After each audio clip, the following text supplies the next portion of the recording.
All right, we're on to Seattle Seahawks at the Detroit Lions. The Lions, 1-0 Lions, favored by 5.5 here. They had a bit of a shootout last year. Was it week 2? It was early in the season.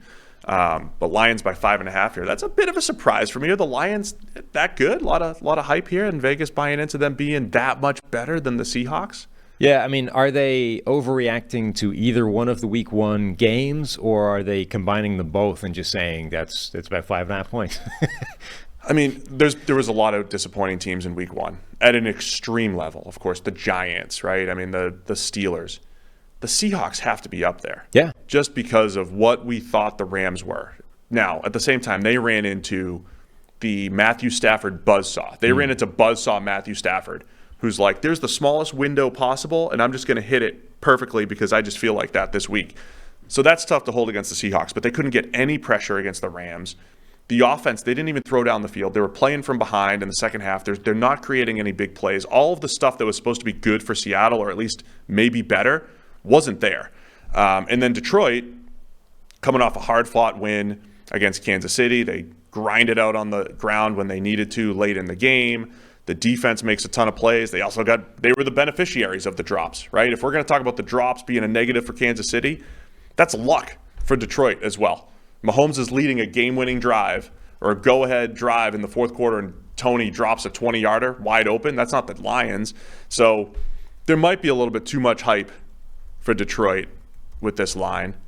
I still love the Lions as a team. I still like them a lot. They create great offense, love their playmakers.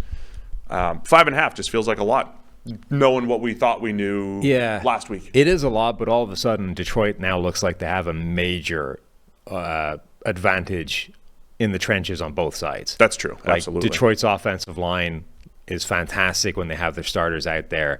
Their defensive line gave Kansas City all kinds of problems, and Seattle is banged up and bad on the offensive line. Both tackles hurt and unlikely to play for Seattle, right? Charles Cross, we'll see what happens with the report. Charles Cross and Abraham Lucas. So they signed Jason Peters off the street. Is he older than us? Is he one of the last players in the NFL that's older than we are? His birthday's January. I'm in March. Of 82? Is he older than me? Yeah, I think. But not you? No, both of us. I'm in March. I think he's January 82. Yeah, but I'm not. 40. Well, he's older than both of us. So January is the first month of the year. So if he was born in January of 82, that's older than both of us. Okay. Yeah. So that's all I was looking. But he also, it could have been 83 is the only thing. Oh, no, don't let it be 83. Let me see. Hold on. I got it. You got it. That's good. Look, we have to halt the show for a minute to find out. Tyler, just pause the show real quick. There's an NFL player older than we are. Yeah, January of 82. He's 41. Excellent. He's 41. Excellent. I love our friend Brad Spielberger. He's like, he's gonna like, step off his lawnmower and grade at 71 or what. He's just gonna. That's what he does. Mm-hmm. Still just gets out there. He is DeJuan Jones. He's like current DeJuan Jones. He's just big and tough, and you can't get by him, and good enough in pass protection for the most part. Doesn't move that well anymore, but that's what he is. I mean, look, Jason Peters had an amazing career. I still think that at 41, straight off the lawnmower, he could be in for a rough night. Oh, yeah. I mean, I don't know. I mean, if he's got to play this week, it could be. I'm saying he's saying a 71 grade maybe for the season. I agree. For the season, he could get up there. Maybe. Either way, this is tough against the Lions rush. Aiden Hutchinson had a ton of pressure the other night. James Houston is still designated pass rusher extraordinaire.